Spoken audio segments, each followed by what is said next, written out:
Chystáte si před odjezdem na dovolenou nebo na prázdniny nakoupit ještě nějakou tu outdoorovou výbavu?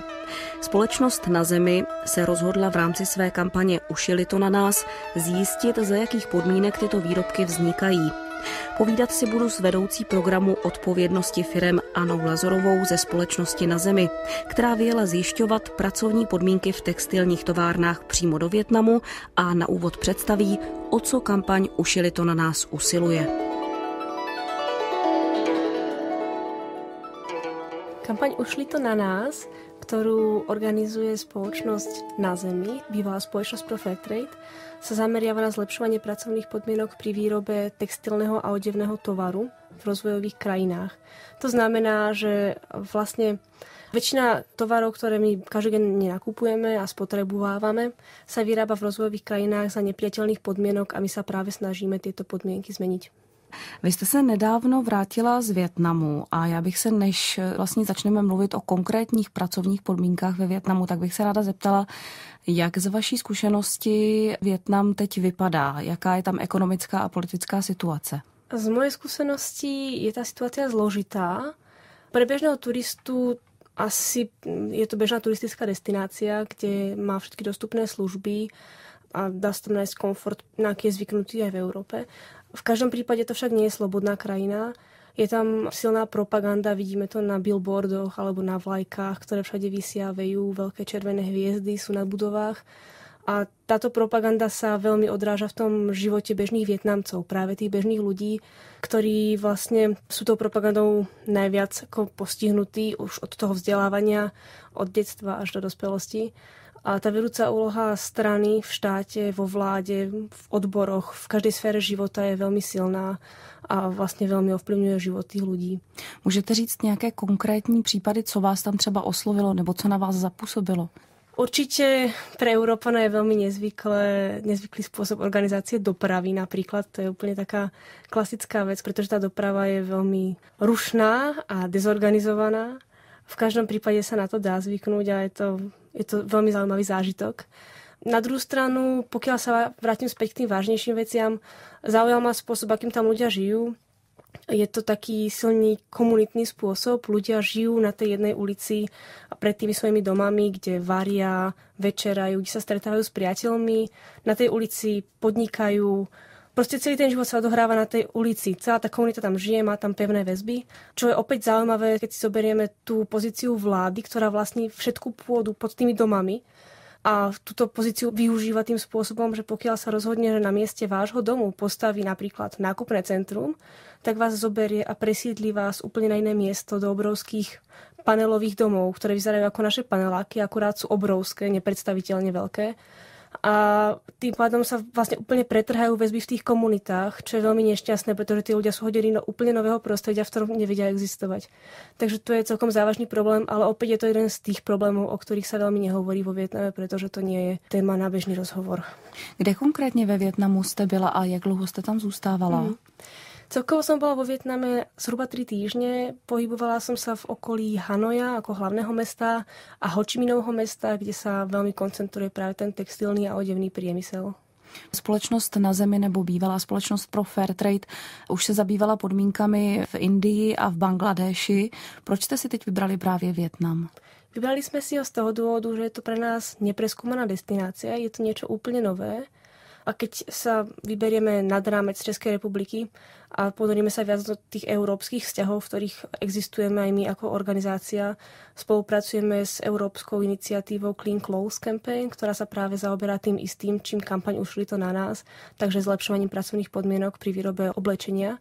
Tak práve aj táto Clean Clothes Campaign mala záujem preniknúť do Vietnamu, zistiť viac informácií o tejto krajine, pretože aj pre ňu je to relatívne nové prostredie. Takže sme chceli v prvom rade nakontaktovať rôzne organizácie, aby sme opäť dostávali tie správy z Vietnamu o tom, ako sa tam vyrába, za akých podmienok, prípadne keď sa stane nejaké nešťastie, nejaký problém vyvstane, aby nám dali späť nejakú správu, čo sa nám vlastne podarilo v tom Vietname zabezpečiť. A které organizace? Myslíte přímo nějaké vietnamské organizace? Áno, myslím priamo miestne neziskové organizácie.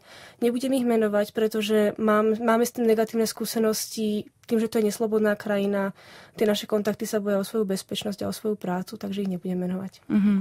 Jak konkrétně ten váš výzkum, jestli to takhle můžeme nazvat, jak probíhal? Co vás zajímalo?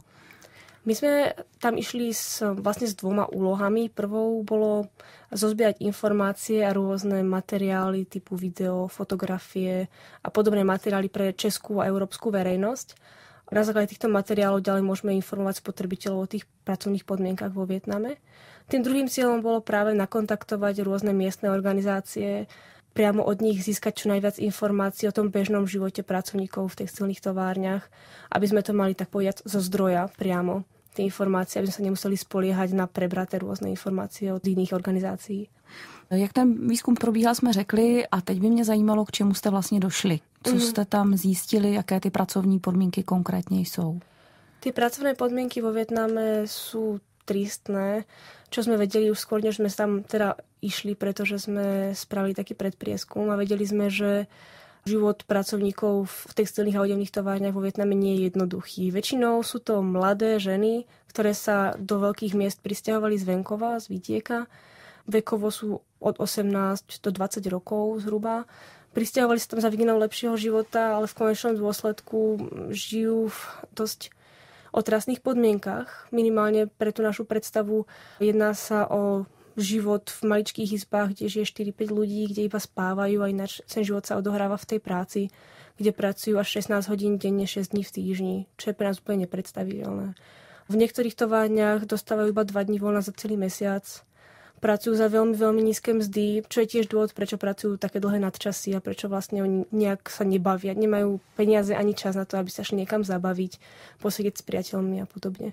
Co se týče těch mest, můžeme to nějak porovnat nebo uvést nějaký příklad, abychom si uměli představit, jaké ty mzdy vlastně jsou?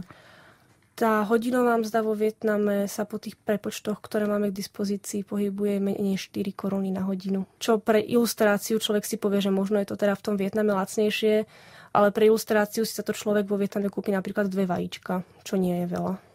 Vy jste se teď nově zaměřili také na, nebo především na outdoorové firmy. Proč právě na tenhle druh oblečení? Outdoorové firmy sú takým relatívne vďačným cieľom, pretože v Českej republike sú veľmi obľúbené. Ten outdoorový tovar, oblečenie, vybavenie je tu veľmi populárne. V roku 2009 Česi utratili priemerne 4780 korún za outdoorové vybavenie, za športové vybavenie. Takže vidíme tu veľký priestor práve pre informovanie a osvetu tej verejnosti, ktorá by potom mohla vytvoriť tlak na tie firmy. Ďalšou dôležitou vecou je, že tie outdoorové, tie športové firmy sa snažia prezentovať ako zodpovednejšie, minimálne ekologicky zodpovednejšie, takže my sa snažíme upozorňovať na to, že je to aj o tých ľuďoch, ktorí tie veci priamo vyrábajú, nielen o tej ekológii. Pojďme se ještě vrátit přece jenom k těm datům, které vy jste tam zjistili. Bylo jednoduché s těmi dělníky navázat kontakt a vlastně nějaké informace se od nich dozvědět? Nebolo to vôbec jednoduché, nakoniec sa nám ani nepodarilo kontaktovať priamo dielníky v továrnach. Podarilo sa nám kontaktovať organizácie, ktoré pracujú priamo s nimi, priamo v ich domovoch a od nich sme vlastne získali všetky informácie. Sú to väčšinou sociálni pracovníci, ktorí intenzívne v tých komunitách pôsobia, takže tie informácie od nich sú dôveryhodné a idú veľmi k veci, sú veľmi konkrétne, čo je pre nás asi najlepšia možná informácia. V každom prípade to nebolo ľahké získať, pretože aj u týchto organizácií spočiatku panovala taká nedôvera alebo obavy o to, ako sme sa tam dostali, kto sme, čo sme, či to nepôjde niekde ku vláde, k vládnym orgánom. Takže bola tam cítiť taká atmosféra takej, povedala by som, možno nie úplně nedôvery, ale taká opatrnosť veľká. Pojďme se podívat taky na to, co vlastně mají za povinnost uvádět dovozci nebo prodejci samotní na prodávaném oblečení k jeho původu. V podstate takmer nič okrem materiálového zloženia a návodu na údržbu. Mala by tam byť krajina pôvodu, ale opäť tam byť nemusí. Nie je to, nevyžaduje zákon, aby bola priamo na tom štítku. A pokiaľ na tom štítku aj je, tak nie vždy sa môžeme spoľahnúť na to, že skutočne to teraz z tej krajiny pochádza. Teraz narážam na prípad vyrobeno v Českej republice, pretože to, že tu niečo je vyrobené, neznamená, že celý ten proces výroby u nás prebehol. Niekedy stačí, aby sa k nám doviezla mikina z Číny a našie sa na ňu zips, keď to tak zjednoduším, a je to opäť vyrobené v Českej republike.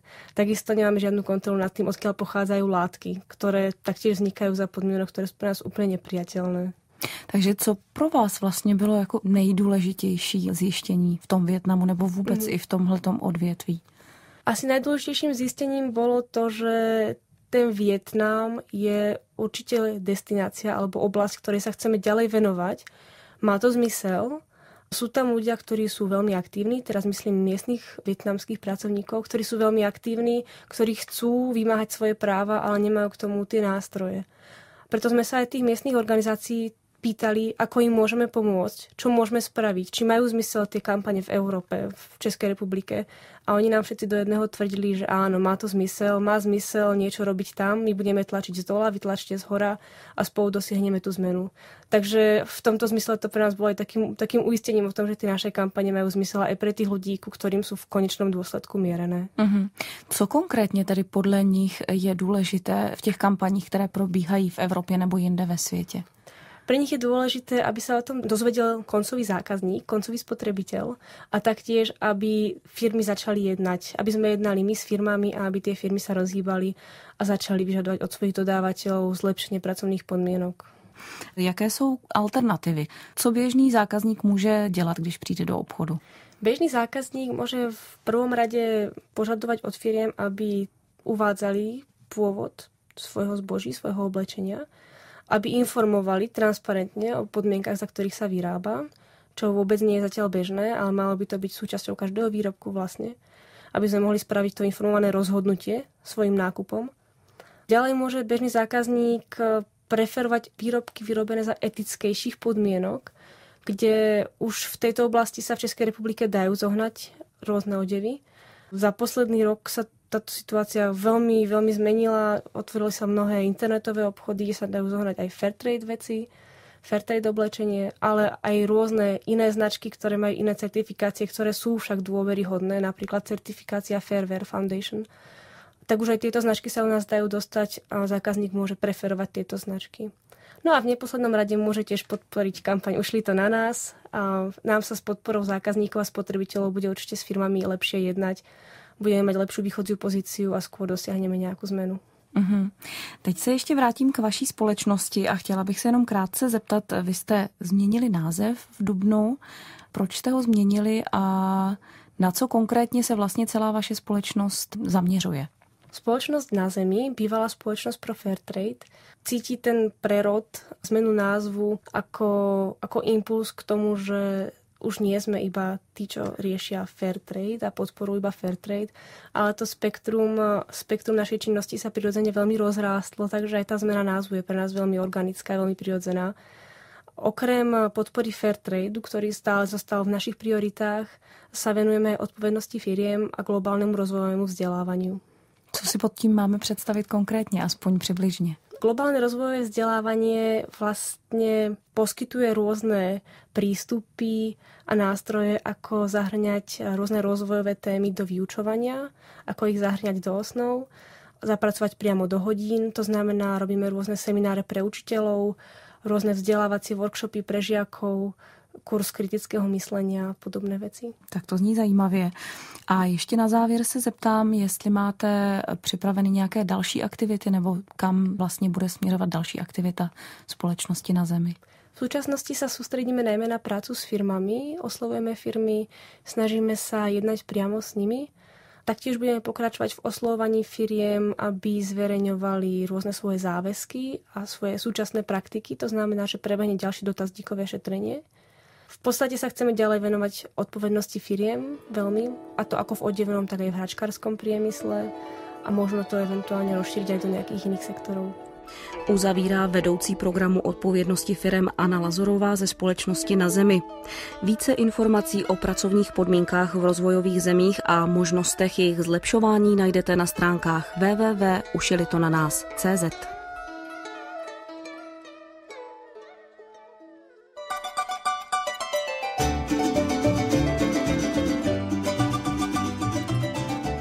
Posloucháte Český rozhlas Leonardo, kde právě